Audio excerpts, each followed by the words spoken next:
Hello friends, good morning. Welcome back to my channel Snehal Vikrant Patil ब्लॉगमध्ये तुमचं स्वागत आहे. सकाळी उठल्या सर्वात मेन काम असतं ते म्हणजे टिफिन बनवणे. आणि हे बनवताना मला खरंच खूप आनंद मिळतो आणि मला मजा पण येते ह्या सगळ्या गोष्टी करताना. मी छान मस्त टिफिन बनवला आणि टिफिनमध्ये बनवली होती कोंब आलेली मूगची भाजी. छान मस्त टिफिन बनवला. आणि आज हे कोंब आलेली मूगची भाजी बनवण्याचं मेन रिझन हे होतं की थिरिष्का मॅडमच्या स्कूलमध्ये आज न्यूट्रिशन डे होतं. तिला टिफिनमध्ये ते द्यायचं होतं. मस्त छान दोघींचा पण टिफिन रेडी केला. काव्याला रेडी केले. काव्या मॅडम गेली स्कूलला. त्यानंतर थिरिष्काला रेडी केलं. तिला ब्रेकफास्ट दिला. तिने छान मस्त आपला ब्रेकफास्ट पूर्ण केला. त्यानंतर ती गेली स्कूलला.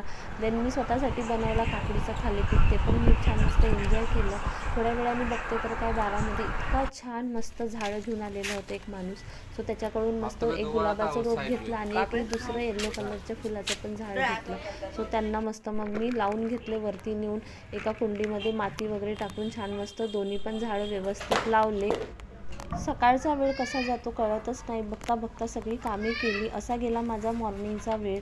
भेटूया नेक्स्ट व्लॉगमध्ये. Bye bye. Thanks for watching.